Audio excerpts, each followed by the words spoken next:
Entonces quedamos, que es el 84 del libro, que me parece interesante por el hecho de que cuando nos aproximamos al origen, este límite es cuando x ya tiende a cero. Nos aproximamos al origen por medio de los ejes coordenados, el eje x o el eje y, el límite da cero, y también si nos aproximamos por medio de rectas. Y entonces también da cero, pero eso no permite concluir que el límite es cero, porque el límite existe y es cero si existe por cualquier camino.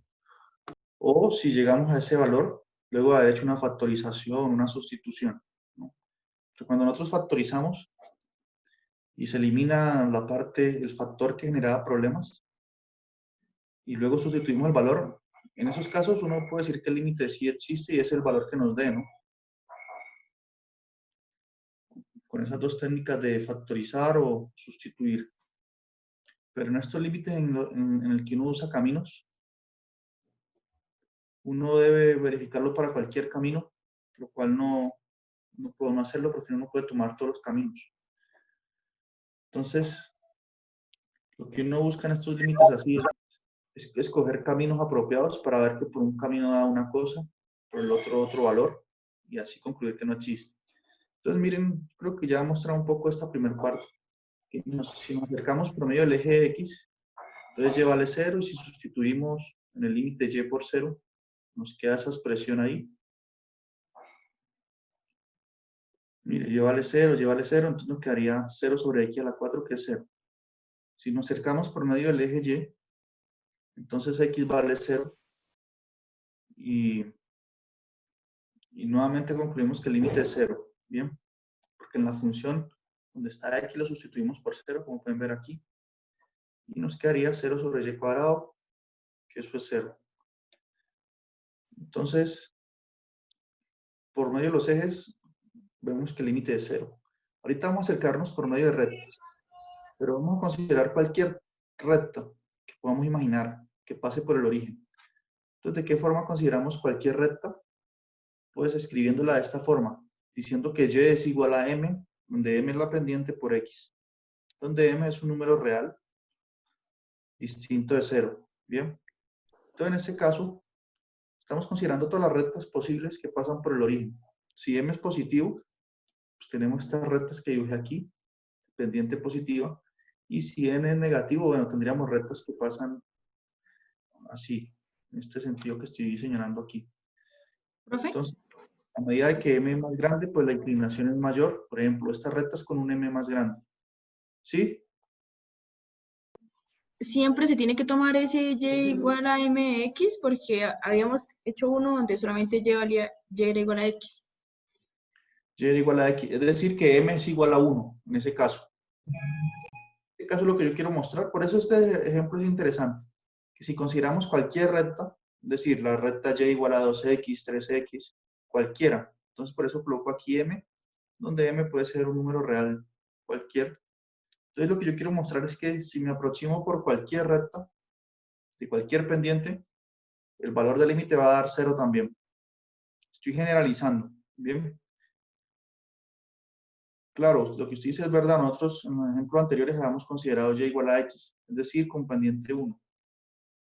Pero aquí estamos considerando la pendiente igual a m, donde tenemos libertad de escoger m.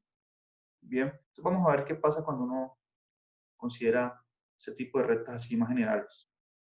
Entonces, si consideramos esta recta, entonces en la función, recuerden que la función es x cuadrado por y. En este caso, aquí, ese y lo sustituí por mx, y en el denominador me queda y cuadrado más x al cuadrado. Entonces aquí nuevamente y lo sustituí por mx.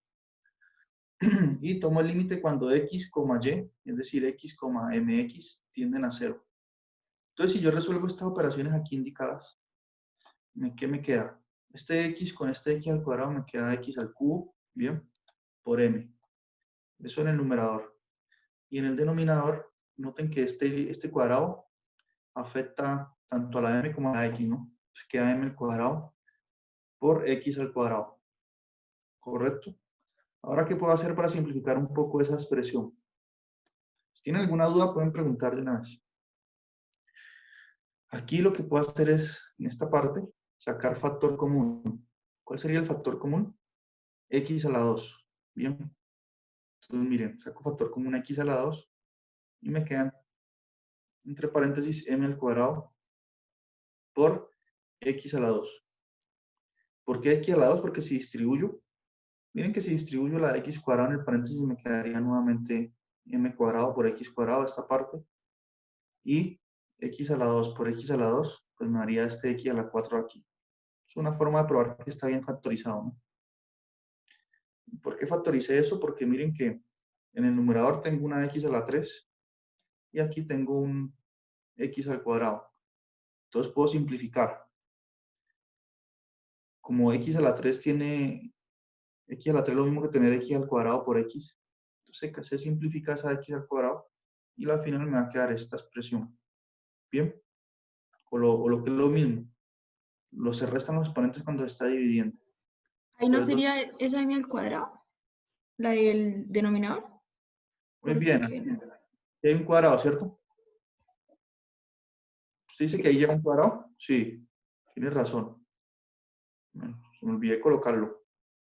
Entonces aquí va un cuadrado, que es este de aquí. El hecho es que me quedó el límite, bueno, de mx sobre m al cuadrado más x al cuadrado. Ahora, ¿qué puedo hacer aquí? Como x tiende a 0, porque miren, la primera coordenada tiende a 0, y bueno, y mx también. En particular, como x tiende a 0, yo puedo sustituir x por 0, ¿cierto? Porque no se indetermina. Porque ya dijimos que m es distinto de 0, entonces m al cuadrado es positivo. Y si coloco aquí un 0, pues sería m al cuadrado más 0, que haría m al cuadrado. Aquí. Entonces no hay problema sustituir x por 0. Y acá me quedaría m por 0. Mire que cuando hago la sustitución ya no coloco más el límite, ¿no? Entonces me quedaría 0 sobre m al cuadrado. Aquí en todas estas partes me olvidé colocar el m al cuadrado. El hecho es que me queda 0 sobre m al cuadrado y eso es igual a 0. Por lo tanto, hemos probado que si nos acercamos al origen por cualquier recta, independiente de cuál sea la pendiente de esa recta, ese límite da 0. Bien. Entonces todavía, por eso el ejercicio es interesante, porque antes en los ejemplos que hicimos ayer, cuando nos acercamos por la recta y igual a x, eso, y luego por los ejes, por los ejes coordenados, nos da una cosa, por la recta y igual a x nos da otro valor, y ahí queda, ya podíamos concluir. Pero este ejemplo tiene ese trabajo adicional, ¿no? Que lo hicimos por los ejes y las rectas, y aún más, lo hicimos por cualquier recta, y nos dio 0. Entonces todavía no podemos concluir que el límite no existe, y tampoco podemos decir que existe. Estamos indecisos todavía después de haber hecho todo este trabajo. ¿Sí quedó claro esa parte ahí? Profe, uno cuando reemplaza el límite, también podría reemplazar ese mx directamente por 0, ¿sí? En vez de la sola x. Sí, sí, exactamente. Usted también podría, como mx también va para 0, usted podría reemplazar por 0 aquí, y el x por 0 y me quedaría 0 sobre m cuadrado. También queda 0. Sí, bien. Entonces, ahora sí, como no logramos determinar nada haciendo todas esas cuentas, entonces cojamos el camino 4. ¿Y en qué consiste el camino 4? Se llama una aproximación al origen por medio de parábolas, por estos caminos que marqué aquí. ¿Cómo es la ecuación de una parábola que pasa por el origen? La ecuación es así: y igual a m por x al cuadrado. Bien. Entonces, ¿qué ocurre? Si escojo un m negativo, la parábola abre hacia abajo, como esta que dibujé aquí. Si m es positivo, la parábola abre hacia arriba. Bien.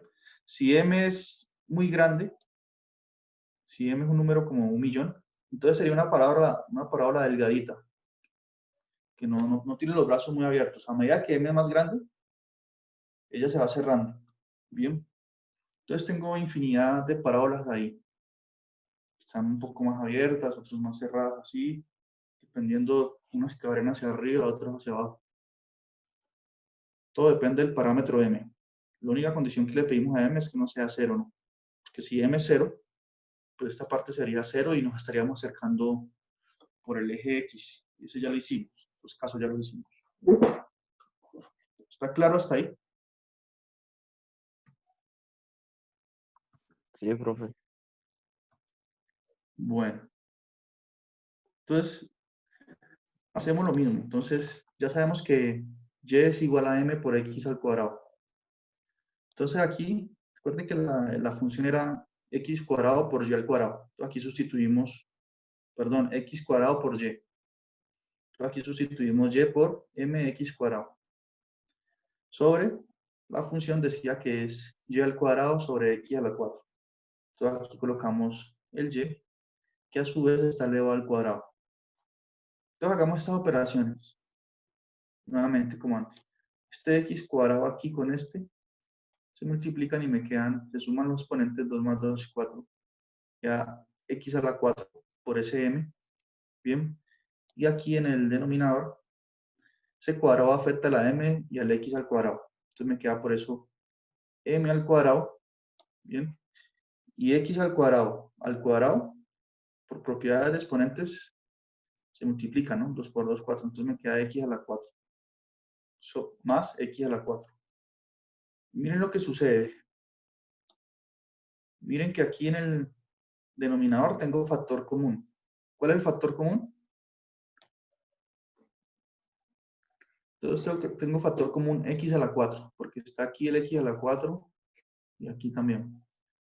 Yo lo puedo factorizar. Entonces aquí me quedo x a la 4 de factor común. Abro paréntesis m al cuadrado más 1. Bien. Y arriba tengo, en el numerador también tengo un x a la 4.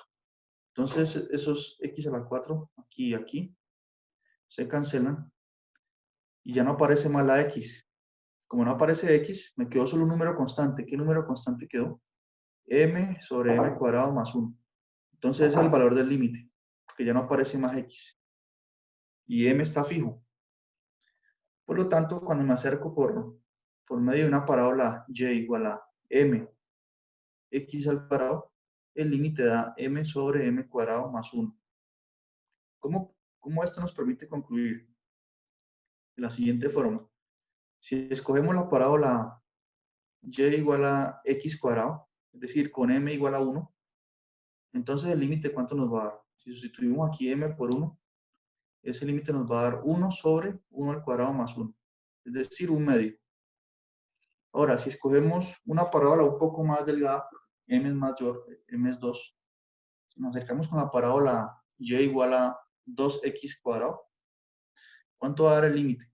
Sustituyo aquí m por 2, aquí por 2, entonces me haría 2 al cuadrado, 4 más 1, 5, y arriba me haría 2, entonces me haría 2 quintos. Entonces, esto sí ya nos permitió concluir que el límite no existe porque nos acercamos al origen por dos parábolas diferentes y nos dieron límites diferentes. Entonces, así pues se resuelve ese ejercicio. Nos tocó recurrir a las parábolas. Bien. Profe, No puedes y coger cualquier camino, ¿cierto, profe? ¿Cómo? Uno puede escoger cualquier camino o, por ejemplo, uno tiene que hacer todos los caminos que usted ha hecho ahí para llegar a diferentes conclusiones o a la misma conclusión. No, exacto. Usted puede haber escogido las parábolas de entrada. Si usted ya sabe que si usted mira y hace unas cuantas por encima y se da cuenta y nota que usar los ejes o las rectas no va a funcionar y usted directamente hace parábolas y muestra esto ya. Es decir, que el ejercicio se ha podido resolver comenzando en el camino 4 y no hacer nada de lo demás. Haciendo esto nomás ya resolvíamos el ejercicio. Ahora nosotros, porque hicimos todas las cuentas, pues por didáctica, digamos, por mostrar que no siempre podemos concluir usando las rectas. Profe, o sea Listo, que profe. el más exacto es el de parábolas. Depende del caso, ¿no? En este caso sí, pero uno tiene que ver la función. Tendría que mirar cuál puede seguir mejor. Pero el hecho, para resumir la pregunta que hicieron, es que si usted escoge cualquier par de caminos y muestra que los límites son diferentes, ya hizo el ejercicio. Es decir, que no era necesario hacer todas esas cuentas que hice con rectas y con aproximación por los ejes. Bien.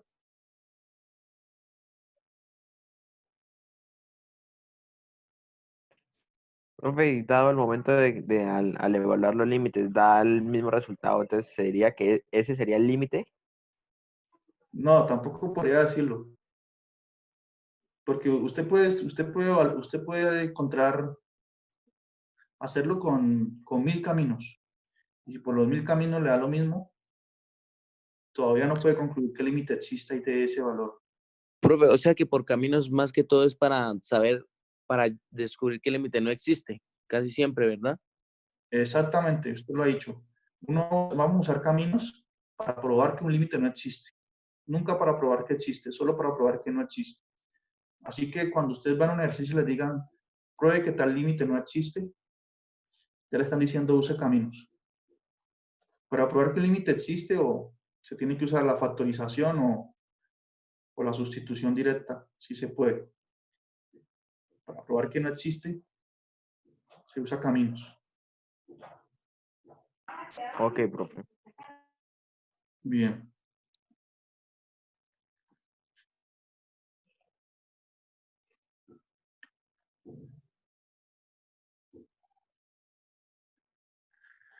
Bien, ¿alguien tiene otra pregunta?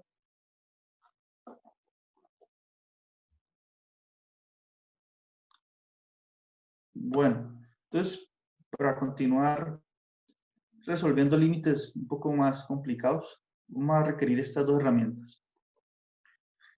La primera es un teorema que se llama regla de L'Hopital, que tal vez ustedes lo vieron en cálculo diferencial, ¿no? Es un teorema para funciones de una variable real. Las que hemos estudiado en cálculo integral y cálculo diferencial, que son de una sola variable. Entonces necesitamos ese teorema y también usar las coordenadas polares. Entonces en estas notas vamos a estudiar esos dos conceptos. Bien. Entonces supongamos que tenemos, voy a anunciar el teorema o la regla de L'Hopital. Supongamos que tenemos dos funciones de variable real. Es decir, miren, aquí aparece f que depende solo de x. Bien.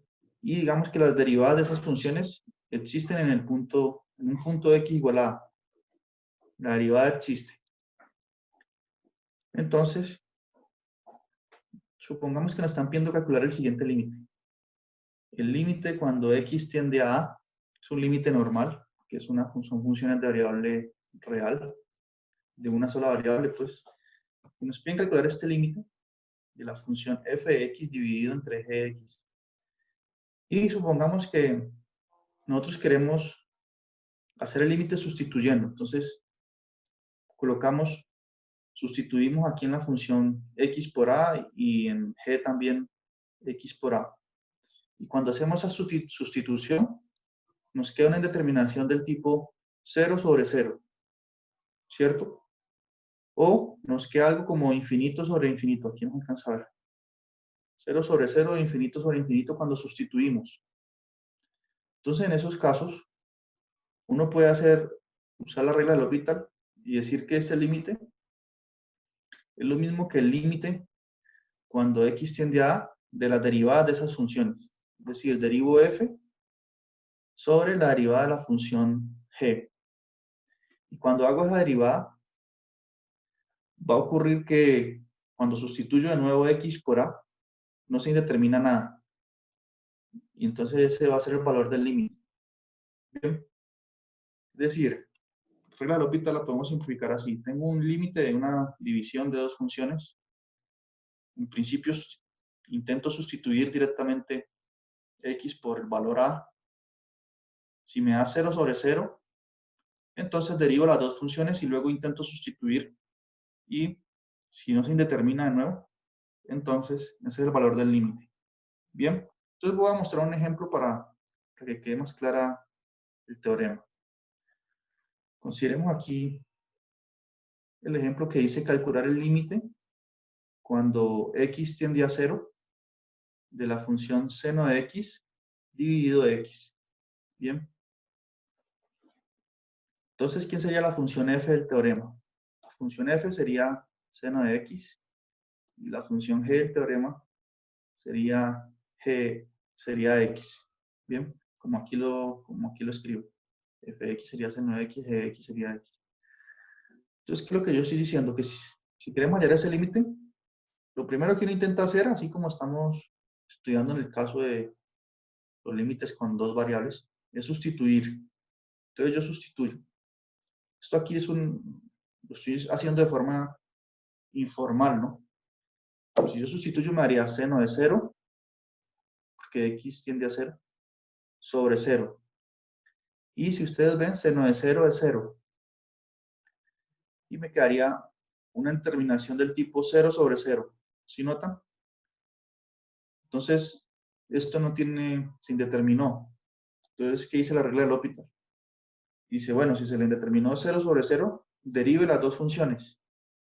La de arriba, la función seno de x, y la función x. Y luego él va a sustituir a ver si no se le indetermina. Entonces, eso es lo que se hace. Miren, el límite que nos piden al inicio va a ser igual por la regla de L'Hopital. No, generalmente se escribe así esta notación. Al límite cuando x tiende a 0 de la derivada de esta función, la derivada del seno es coseno. Y la derivada de x es 1. Estoy derivando con respecto a x. Bien. Entonces me quedó esta nueva función ahí. Sustituyamos. Lo bueno es que ya no me va a quedar indeterminado en el denominador. Miren que ya me quedó 1 cuando derivo x.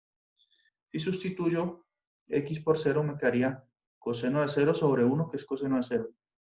Y si uno busca, coseno de 0 es igual a 1. Por lo tanto, después de aplicar L'Hopital, evitamos esa indeterminación y podemos sustituir y nos dimos cuenta que el límite es 1. Entonces, esa es una gran ventaja. Este teorema. Bien, así puedes concluir que el límite original es límite de seno de x sobre x es 1. Bien. Entonces, aplicamos regla de L'Hopital. Entonces, ¿qué es lo que pretendemos hacer nosotros cuando nos aparezcan límites como el que les mencionaba antes?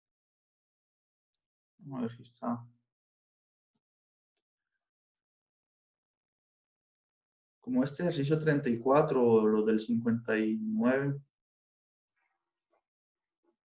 Por ejemplo, estos. La idea es que vamos a usar coordenadas polares para que estas funciones que me aparecen aquí, de dos variables, bien, se convierten en funciones de una sola variable. Cuando le hemos pasado al terreno de funciones de una variable, ahí les aplicamos la regla de L'Hopital. Bien, entonces, para eso nos va a servir las coordenadas polares. Para pasar estos límites de funciones de dos variables en funciones de una sola variable. Ya vamos a ver cómo. Por el hecho de que x cuadrado más y cuadrado es igual a r cuadrado en coordenadas polares. Voy a mostrar eso a continuación. ¿Pero tiene alguna pregunta? Profe, ¿uno le puede aplicar el L'Hopital cuando son dos variables? No, no puede aplicar No, L'Hopital con dos variables. Entonces, eso es lo que vamos a hacer, por eso vamos a estudiar polares.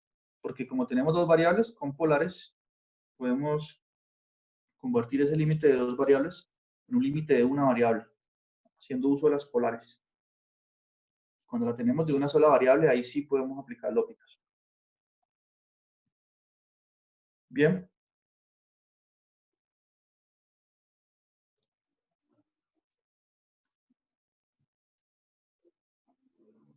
¿Quién más tiene preguntas? Cristian, Camilo, Gordón. Gordon, ¿tienen preguntas? ¿O Daniel Madrid? No, profe. Por mi parte está claro. Gracias. Bueno, Igual, profe, por mi parte está claro. listo. ¿Y Joana Cubides? Carlos Vera. Jimena Mora. ¿Está Sí, todo profe, está claro. ¿Está claro? Ah, bueno. Entonces, Profe, creo que las dudas surgirán cuando comencemos a hacer ejercicios. Sí, generalmente es con los ejercicios, ¿cierto? Entonces vamos a empezar a estudiar las coordenadas polares. Entonces, con las coordenadas polares es un sistema de coordenadas bidimensional, ¿no? En el que cada punto en el plano se determina por medio de una distancia y un ángulo. Entonces recordemos aquí. Recuerda que el dominio de nuestras funciones de dos variables, nuestro dominio va a ser el plano, ¿no? El plano XY. Entonces nosotros todavía hemos trabajado con las coordenadas cartesianas. Aquí un punto, pues, si yo tengo este punto, lo proyecto aquí, y miro la coordenada X, y aquí miro la coordenada Y y listo. Pero esa no es la única forma de dar la ubicación de un punto. Podemos hacerlo con polares, que funciona así, tiene dos coordenadas, un radio positivo y un ángulo. Entonces, si yo quiero decidir la ubicación de alguna persona en este plano, le digo, mire, esa persona está ubicada a una longitud r del origen, a un radio r. Entonces, bueno, todos los que están en esta circunferencia de radio r cumplen esa característica. Entonces, tengo que dar otra indicación. Está a un radio r y a un ángulo teta a un ángulo teta que se forma entre el eje X y este radio aquí. Bien, o un ángulo teta que se forma del eje X. Entonces, con estas dos indicaciones ya puedo dar la referencia exacta de cualquier punto en el plano. Bien, si yo quiero ubicar este punto por acá, un punto acá, pues tengo que decidir cuál es la longitud de ese punto, cuál es la distancia del punto al origen y cuál es el radio que se forma desde aquí, desde el eje X hasta acá. Entonces nosotros podemos considerar que el ángulo va a variar entre 0 y 2pi. Bien. Entonces cualquier punto lo podemos describir con un ángulo entre 0 y 2pi y el radio pues va a estar desde 0 hasta infinito. Cuanto más lejos esté el punto, pues considerar un radio más grande. Entonces vamos a relacionar las coordenadas cartesianas y las polares. Es decir, si yo tengo las coordenadas, por ejemplo, polares de un punto, y resulta que yo tengo las coordenadas polares, y mi amigo solamente sabe usar coordenadas cartesianas.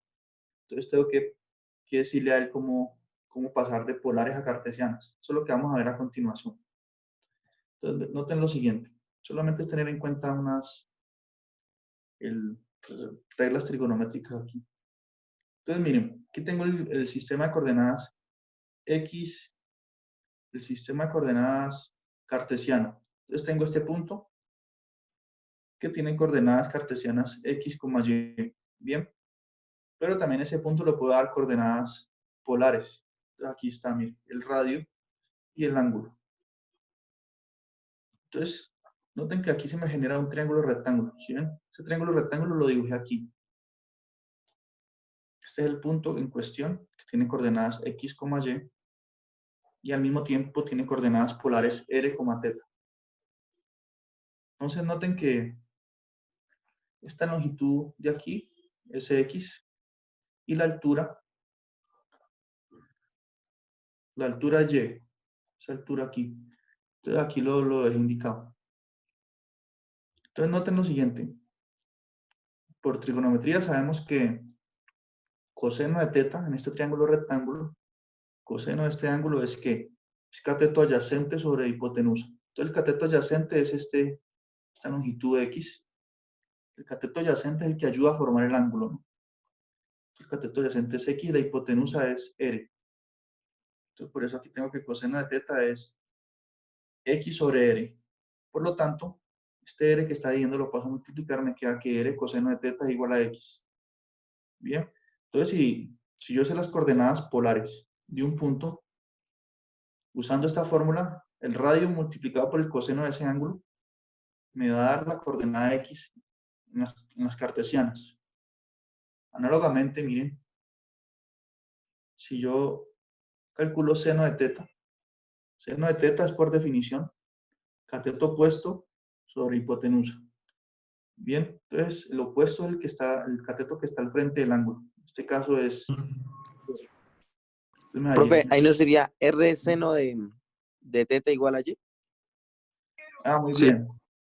Entonces me daría que, sí, me daría que seno de teta es Y sobre R, y por lo tanto, si quiero despejar Y, me quería que Y es igual a R seno de teta. Es decir, que aquí es seno de teta también. Un error de escritura ahí mío. Bien, gracias. Entonces ya tengo estas dos relaciones, que X es R coseno de teta y Y es R seno de teta.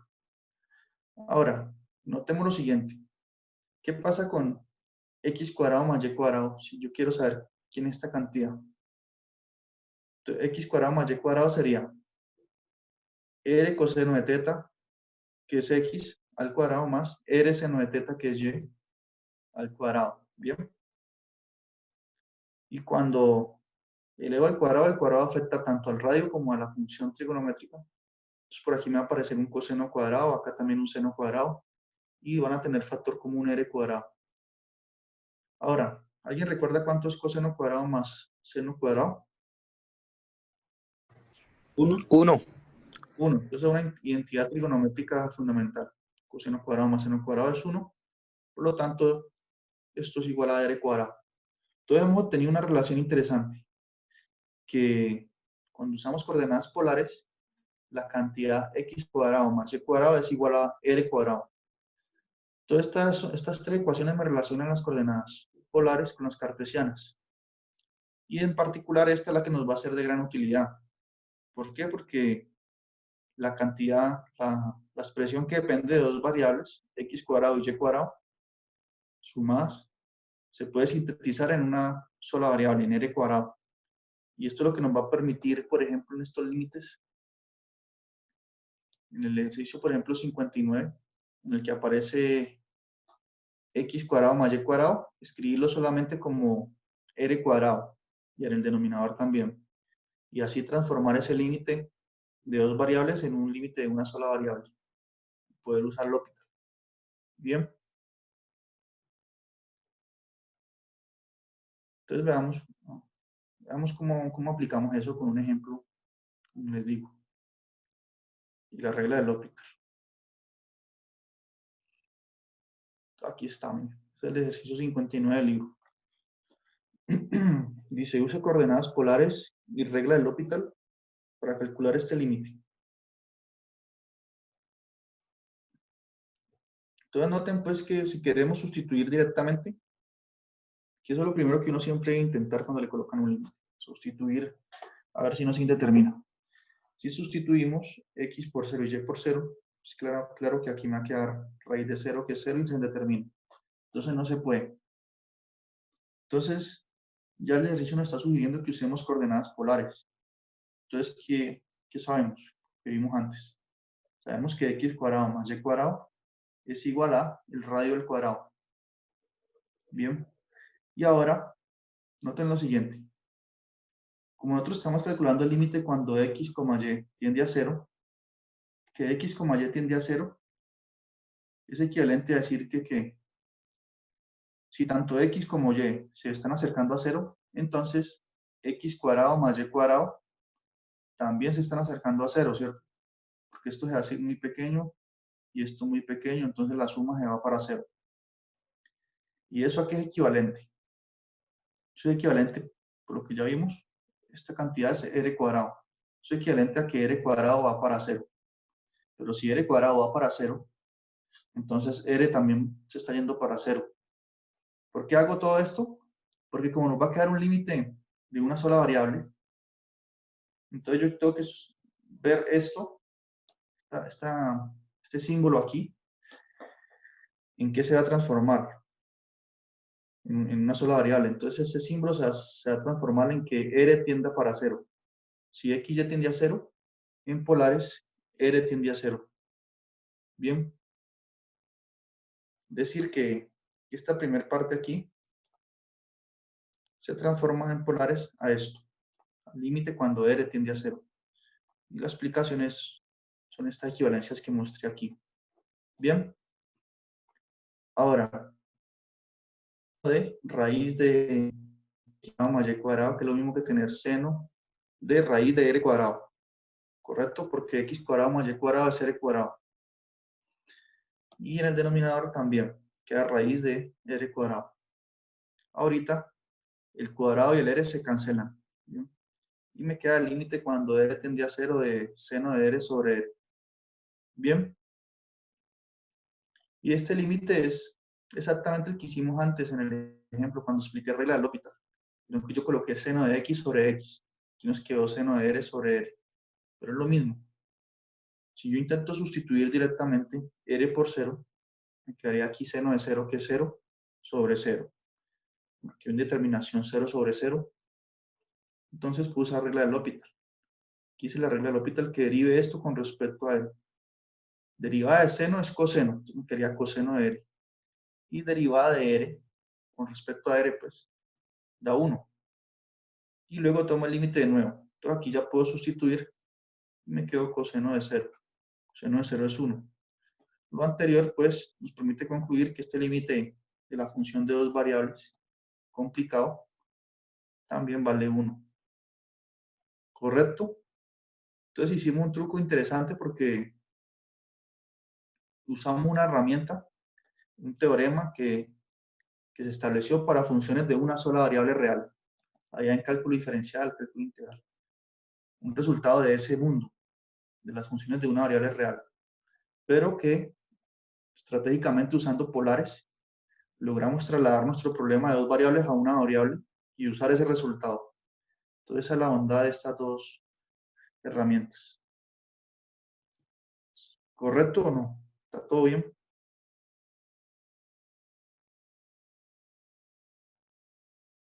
Sí, profe.